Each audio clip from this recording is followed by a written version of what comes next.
Episode की starting में हमें एक अलग सी दुनिया दिखाई जाती है जहाँ पे एक आदमी एक ड्रैगन से लड़ रहा है। वो ड्रैगन उस आदमी पे अटैक करता जाता है लेकिन वो आदमी उसके सारे अटैक को डॉज कर लेता है। फिर हमें दिखाया जाता है कि ड्रैगन उस आदमी पे बहुत बड़ा अटैक कर रहा होता है लेकिन वो आदमी उस पूरे अटैक को चीरते हुए ड्रैगन पे हमला करता है और उस आदमी का वो हमला एक बड़े विस्फोट में बदल जाता है और वहाँ की पूरी जगह ड्रैगन के साथ बिल्कुल डिस्ट्रॉय हो जाती है। फिर हमें वो आदमी दिखाया जाता है जिसने ड्रैगन को हराया था। वो बोलता है इतना काफी नहीं है, मेरे पास कोई रूम नहीं बचा ग्रो करने के लिए। फिर हमें दिखाया जाता है कि वो अपनी सारी क्रेस्ट के बारे में बता रहा होता है, जैसे कि फर्स्ट क्रेस्ट स्पेशलाइज क्रिएशन है और सेकंड क्रेस्ट स्पेशलाइज पावर है और third crest specialize rapid firing है। और इन सब के बारे में बताने के बाद वो बोलता है इतना काफी नहीं है, मुझे फोर्थ क्रेस्ट को हासिल करना होगा। वो कॉम्बैट के लिए बेस्ट है, एक बार क्रेस्ट आ जाए पैदा होने पर उसे बदला नहीं जा सकता। जिसका मतलब इतना बोलने के बाद भाई वो बंदा एक स्पेल कास्ट करता है और वहाँ से गायब हो जाता है। फिर सीन चेंज होता है, हमें एक लड़का दिखाया जाता है जो कि अपने गांव को छोड़ के एग्जाम देने जा रहा होता है और उस लड़के के साथ एक और आदमी होता है जो कि उसको बोलता है भले ही तुम जहाँ से आए हो तुम वहाँ से बहुत ज्यादा ताकतवर होगे पर इतनी जल्दी अकेडमी जाना सही नहीं और तुम्हारा क्रेस्ट। वो आदमी ये सारी चीजें बोल ही रहा होता है लेकिन उस लड़के को कुछ सेंस होती है। वो लड़का उस आदमी को बोलता है कि एक बड़ा सा मॉन्स्टर हमारे पास आ रहा है लेकिन वो आदमी उसकी बात को मजाक में ले लेता है। वो बोलता है आखिर तुम क्या बात कर रहे हो, एक बड़ा सा मॉन्स्टर आके इधर क्या करेगा, तुम भी अच्छा मजाक कर लेते हो। वो आदमी ये सारी बातें बोल ही रहा होता है तभी उसकी आंखों के सामने एक बड़ा सा मॉन्स्टर आ जाता है और उस मॉन्स्टर को देख के उस आदमी की पूरी तरह से फट जाती है लेकिन वो लड़का उस मॉन्स्टर को एक सेकंड में मार देता है और ये चीज देख के वो आदमी पूरी तरह से शॉक्ड हो जाता है। इसके बाद सीन चेंज हो जाता है, हमें दिखाया जाता है कि वो लड़का कैपिटल में पहुंच चुका है और वो कैपिटल में घूम ही रहा होता है लेकिन उसको एक दुकान के बाहर कुछ आवाज सुनाई देती है और जब वो दुकान के अंदर जाता है तो वो देखता है कि एक लड़की होती है जो कि उस दुकान के ओनर से कहती है कि उसको एक जल्दी से जल्दी मैजिक स्वॉर्ड चाहिए क्योंकि उसकी दोस्त की मैजिक स्वॉर्ड टूट गई थी मॉन्स्टर से लड़ते टाइम और एंट्रेंस एग्जाम पास आ रहे हैं, उसे जल्दी से जल्दी एक स्वॉर्ड चाहिए। लेकिन उस दुकान का ओनर बोलता है कि नहीं, इतनी जल्दी ये काम नहीं हो सकता। फिर वो आदमी बोलता है आखिर तुम्हें कैसी स्वॉर्ड चाहिए। फिर वो लड़की बोलती है कि एक लंबी स्वॉर्ड जो कि एक लड़की आराम से घुमा सके। फिर वो आदमी बोलता है कि ऐसी स्वॉर्ड तो एचेंस करके बनेगी लेकिन वो करना मुश्किल है। फिर हमें दिखाया जाता है कि पीछे से वो लड़का बोलता है कि वो अचीवमेंट कर सकता है। फिर वो लड़की उस लड़के से बोलती है क्या सच में। फिर वो लड़का बोलता है कि भले मेरी फोर्थ क्रेस्ट अचीवमेंट के लिए नहीं बनी लेकिन मैं बेसिक मैजिक यूज कर सकता हूँ। और उसके क्रेस्ट का नाम सुन के ही उस दुकान का ओनर बोलता है कि इस फेलियर क्रेस्ट के साथ तो तुम ये बिल्कुल नहीं कर पाओगे। लेकिन वो लड़की उस दुकान के ओनर से बोलती है कि तुम बस एक स्वॉर्ड बनाओ और उसको साथ में एक मैजिक स्टोन भी दे देती है। फिर वो लड़की उस लड़के से बोलती है कि मैं तुम पे भरोसा कर रही हूँ। फिर सीन चेंज हो जाता है, हमें एक रूम दिखाया जाता है जहाँ पे वो लड़की और लड़का बैठे होते हैं। फिर वो लड़की उस लड़के को अपना नाम बताती है, उसका नाम आल्मा लिपुसियस है लेकिन वो बोलती है कि तुम मुझे आल्मा बुला सकते हो। फिर वो लड़का भी अपना नाम बताता है, उसका नाम मैटियस है लेकिन वो बोलता है कि तुम मुझे मैटी बुला सकती हो। फिर हमें दिखाया जाता है कि आल्मा पूरी तरह से खुश हो जाती है और उसका हाथ पकड़ लेती है और बोलती है कि मुझे तुमसे मिलकर बहुत खुशी हुई मैटी। और ये सब देखे भाई हमारा मैटी भी पूरी तरह से लाल पड़ जाता है और तभी उसी रूम में हमारी आल्मा की दोस्त भी आ जाती है और वो आल्मा से बोलती है कि यहाँ पे कुछ हुआ है क्या आल्मा। तभी हमारा मैटी भी पीछे देखता है, उस लड़की को देख के पूरी तरह से लाल पड़ जाता है और अपने माइंड में सोचता है कि ये कितनी सुंदर है। तभी वो लड़की बोलती है कि आल्मा मैंने हर दुकान देख ली लेकिन कोई भी स्वॉर्ड बनाने को तैयार नहीं है। तभी आल्मा उस लड़की को बोलती है कि इससे मिलो, ये है मैटी, ये हमारी स्वॉर्ड बना देगा। तभी मैटी एकदम से खड़ा हो जाता है और बोलता है कि मैं अपने आप को इंट्रोड्यूस करता हूँ, मेरा नाम है मैटियस। लेकिन ये सुन के वो लड़की उसको घूरने लगती है। तभी मैटी अपने माइंड में सोचता है कि क्या मैंने कुछ गलत कहा, ये इसलिए है क्योंकि मेरे पास कभी दोस्त नहीं थे। तभी आल्मा उस लड़की से बोलती है कि तुम्हें क्या हुआ लूरी। तभी लूरी शर्माते हुए अपना नाम बताती है और बोलती है मैं हूँ लूरी एवनथ्रॉथ और ना ही मैं एंगेज हूँ और ना ही मैं किसी रिलेशन में हूँ लेकिन तुम मुझे लूरी बुला सकते हो। तभी मैटी अपने माइंड में सोचता है कि मुझे नहीं पता था कि लोगों को अपना रिलेशन भी बताना होता है। ये सब हो ही रहा होता है लेकिन वहाँ पे दुकान का ओनर आ जाता है स्वॉर्ड को लेके। फिर वो सभी लोग एक साथ बैठ जाते हैं और मैटी बोलता है कि मैं अचीवमेंट शुरू करता हूँ। तभी मैटी आल्मा से मैजिक स्टोन मांगता है लेकिन आल्मा शॉक्ड हो जाती है। वो बोलती है क्या तुम यहाँ करोगे। फिर मैटी बोलता है कि चिंता मत करो, इसमें ज्यादा समय नहीं लगेगा। फिर मैटी उसमें मैजिक स्टोन लगा देता है, उसको एक ही सेकंड के अंदर अचेंट कर देता है। फिर वहाँ पे सभी लोग शॉक हो जाते हैं। फिर आल्मा बोलती है क्या ये इतनी जल्दी अचेंट कैसे हो सकता है। और तभी उस दुकान का ओनर भी बोलता है हाँ तुम सही कह रही हो, इतनी जल्दी कोई अचेंट नहीं कर सकता एक स्वॉर्ड को और इसने तो कोई मैजिक स्पेल भी नहीं पढ़ा। फिर आल्मा भी बोलती है हाँ तुम सही कह रहे हो। तभी लूरी बोलती है कि एक बार मुझे स्वॉर्ड को ट्राई करने दो। ये बोलने के बाद लूरी उठ ही रही होती है लेकिन उसकी स्वॉर्ड है वो टेबल पे थोड़ी सी छुल जाती है और टेबल से छुलते ही वो स्वॉर्ड पूरी टेबल को काट देती है और ये देखकर सभी लोग शॉक्ड हो जाते हैं। फिर उस दुकान का ओनर बोलता है कि इतनी कम समय में कोई कैसे अचेंट कर सकता है, तुमने कोई ट्रिक यूज करी क्या? फिर मैटी बोलता है ये तो बस एक नॉर्मल अचेंटमेंट था। फिर उस दुकान का ओनर बोलता है कि तुमने उसको इतनी जल्दी अटेंड कर लिया और तुमने कोई मंत्र भी नहीं पढ़ा, इसका मतलब यह है कि तुम एक अचेंटर बनना चाहते हो। फिर मैटी बोलता है बिल्कुल भी नहीं। फिर इसके बाद सीन चेंज हो जाता है, हमें एंट्रेंस एग्जाम का सीन दिखाया जाता है और वहाँ पर एग्जामिनर बोलते हैं कि फील्ड्स पर बस स्वर्ड्समैन और कास्टिंग वाले होंगे। फिर वहाँ पर एक कोने में हमारे मैटी को दिखाया जाता है और उसको देख के लूरी भी उसके पास आ जाती है और लूरी उसको बोलती है कि तुम भी एंट्रेंस एग्जाम दे रहे हो और मैटी शर्माते हुए बोलता है हाँ। फिर बाद में जाके वहाँ पे आलमा भी आ जाती है और मैटी और आलमा को देख के लूरी एकदम जोश में आ जाती है। फिर हमें लूरी की फाइट दिखाई जाती है जहाँ पे हमें दिखाया जाता है कि लूरी उस बंदे की एक ही अटैक में स्वॉर्ड को कट कर देती है, लेकिन उस बंदे को पता ही नहीं होता कि उसकी स्वॉर्ड कट हो चुकी है और वो लूरी से बोलता है कि तुम अच्छा कर रही हो लेकिन तुम इस बारी से बच सकती हो क्या?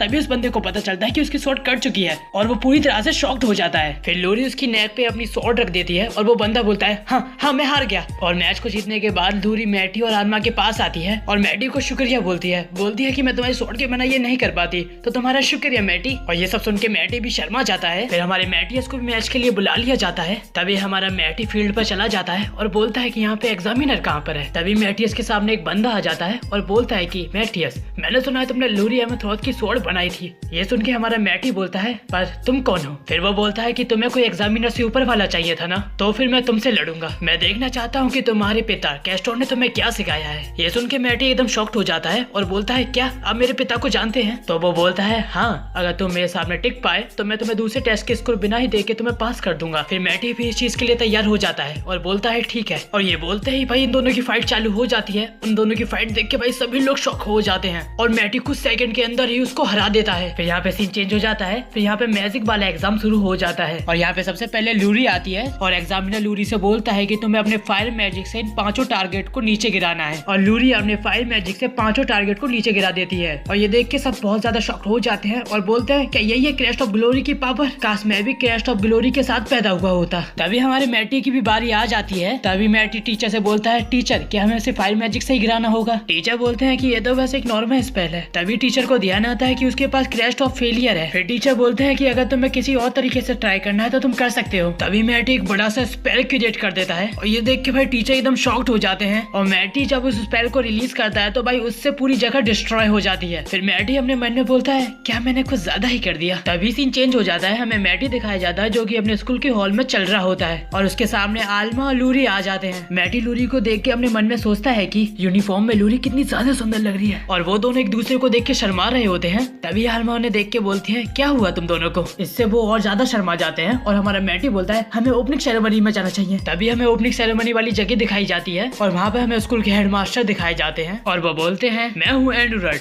यहाँ का हेडमास्टर। मुझे लंबी स्पीच से नफरत है। जितना मुझे पता है फर्स्ट अकेडमी में फॉर्मेलिटी ही सब कुछ है, लेकिन यहाँ सेकंड अकेडमी में एबिलिटी ही सब कुछ है। हमें क्रेस्ट की परवाह नहीं फर्स्ट अकेडमी की तरह, तो तुम बच्चों बस अपनी स्किल पे ध्यान दो। और ये सब बोल के वो जा ही रहे होते हैं, लेकिन वो बोलते हैं मैथियस तुम ये सब खत्म होने के बाद मेरे ऑफिस में आना। फिर इसके पास सीन चेंज हो जाता है, हमें हेडमास्टर के ऑफिस के बाहर मैटी दिखाया जाता है जो कि सोच रहा है आखिर मुझे हेडमास्टर ने क्यों बुलाया? शायद मैंने एग्जाम की ग्राउंड तोड़ दी थी इसलिए, कहीं वो मुझे निकाल तो नहीं देंगे। तभी हेडमास्टर उसके पीछे आ जाते हैं और बोलते हैं अंदर चलो मैथियस। फिर हमें ऑफिस के अंदर का सीन दिखाया जाता है। फिर हेडमास्टर मैथियस से बोलते हैं कि तुमने नाइट ऑर्डर के कैप्टन को हराया सोर्स के एग्जाम में और तुमने वर्डलेस स्पेल का इस्तेमाल किया कास्टिंग के समय। मुझे ये तो पता है कि कैस्टोर तुम्हारे पिता है, पर मुझे ये समझ नहीं आ रहा कि तुम इतनी छोटी सी उम्र में इतने ताकतवर कैसे हो। पर मुझे कोई इसमें दिलचस्पी नहीं, पर मुझे तुम्हारी एक मदद चाहिए। हमारा मैटी बोलता है कैसी मदद? फिर हेडमास्टर बोलते हैं कि तुमने दूसरे स्टूडेंट को तो देखा ही होगा, वो स्पेल को बोल के यूज करते हैं। फिर मैटी बोलता है हाँ मैंने देखा है, वो इतनी बेकार टेक्निक क्यों यूज कर रहे हैं? क्या वर्डलेस स्पेल बेहतर नहीं होगा? पर हमारे हेडमास्टर माथियस से बोलते हैं कि वर्डलेस स्पेल एक खोई हुई टेक्निक है और इस पूरी जगह में कोई भी नहीं जो स्पेल को बिना बोले यूज कर सके, पर मैं इस टेक्निक को वापस लाना चाहता हूँ सेकंड एकेडमी में। ये सुन के मैटी बोलता है ये तो बहुत अच्छी बात है, पर हेडमास्टर बताते हैं कि फर्स्ट एकेडमी इस चीज की कभी भी इजाजत नहीं देगी। फिर मैटी बोलता है कि हम इस चीज की इजाजत कैसे ले सकते हैं? फिर हेडमास्टर बताते हैं कि हमें अगले कॉम्पिटिशन में जीतना होगा, तभी हमें इसकी परमिशन मिल सकती है और इसीलिए मैं चाहता हूँ कि तुम हमें वर्डलेस कास्टिंग सिखाओ, जिसकी वजह से हम अगले कॉम्पिटिशन में जीत सके और इस टेक्निक को वापस ला सके। और हमारा माती इस चीज के लिए हाँ कर देता है। फिर इसके बाद सीन चेंज हो जाता है। फील्ड पर टीचर और स्टूडेंट एक साथ होते हैं और टीचर स्टूडेंट से कहते हैं आज हम सीखेंगे वर्डलेस स्पेल्स। सारे स्टूडेंट ये चीज सुन के थोड़े शॉक्ड हो जाते हैं और बोलते हैं क्या ऐसी भी कोई चीज होती है। फिर टीचर बोलते हैं इस चीज के लिए हम तुम्हारे लिए गेस्ट लेके आए हैं, वो तुम्हें सब कुछ बताएंगे। फिर हमें दिखाया जाता है वहाँ पे आ जाता है मैटी। मैटी को देख के सब लोग शॉक्ड हो जाते हैं। फिर टीचर मैटी से बोलते हैं क्या तुम इन्हें वर्डलेस स्पेल करके दिखा सकते हो। फिर वहाँ पे मैटी एक जंप करता है और अपने वर्डलेस स्पेल से वहाँ पे अपने सभी टारगेट को हिट करता है। यहाँ पे ये सब देख के सब शॉक्ड हो जाते हैं और बोलते हैं हमने तो कुछ सुना ही नहीं, आखिर उसने ऐसा कैसे कर लिया। और यहाँ पे टीचर बोलते हैं कि माथियस ही नहीं जो ये सब कर सके, हम लोग भी ये टेक्निक यूज कर सकते हैं। फिर टीचर्स भी ये टेक्निक को यूज करके दिखाते हैं। फिर सब लोग इस टेक्निक को यूज करना शुरू कर देते हैं। फिर इसके बाद का सीन चेंज हो जाता है। हमें दिखाया जाता है कि कंपटीशन शुरू हो चुका है, जहाँ पे आल्मा, लूरी और मैटी एक साथ होते हैं। जहाँ पे लूरी मैटी से बोलती है मैं उम्मीद करती हूँ इस बार मैजिकल चूजन वन ना हो। फिर हमें लूरी बताती है कि magical chosen one first academy अपने लीडर्स को बुलाती है और उनके लीडर बहुत ज्यादा स्ट्रॉन्ग होते हैं। यहाँ पे मैटी को कुछ सेंस होता है और वो उन दोनों को बताता है कि कोई यहाँ पर है जो मुझसे मैजिक पावर में 10 गुना आगे है। वो दोनों चीज को सुन के एकदम शॉक्ड हो जाते हैं और यहाँ पे आल्मा बोलती है कहीं वो एक डीमन तो नहीं। फिर यहाँ पे मैटी पूछता है कि डीमन और इंसान तो दुश्मन है ना, और लूरी बोलती है हाँ अगर हम लोग एक साथ मिलके भी लड़े तो हम डीमन को नहीं हरा सकते, वो बहुत ज्यादा स्ट्रॉन्ग होते हैं। और ये सुनते ही मैटी लड़ने के लिए चला जाता है, लेकिन फर्स्ट अकेडमी के लीडर्स उसके क्रेस्ट का मजाक उड़ा रहे थे। वो लोग बोल रहे थे कि आखिर तुम्हारे बाकी के टीममेट्स कहाँ हैं, कहीं वो भाग तो नहीं गए। और यहाँ पे दोनों अकेडमी अपनी अपनी टीम को सपोर्ट कर रहे थे और उन लीडर्स में से एक लीडर बोलता है क्या हुआ, तुम मेरी चुनी हुई क्रेस्ट ऑफ ग्लोरी से डर तो नहीं गए बच्चे। उसके ये बोलते ही मैटी समझ जाता है कि वो एक डीमन है, वो एक डिस्क्यूज स्पेल का इस्तेमाल करके अपनी ट्रू फॉर्म को छुपा रहा है। फिर यहाँ पे मैच स्टार्ट हो जाता है। मैच स्टार्ट होते ही दो लोग मैटी को मारने आ रहे होते हैं, लेकिन मैटी उनको एक सेकंड में ही लपेट देता है। एंड जो फर्स्ट अकेडमी टीम का लीडर होता है वो बिना मैजिक स्पेल बोले मैजिक कर देता है, जिससे उसकी ट्रू आइडेंटिटी सभी को पता चल जाती है।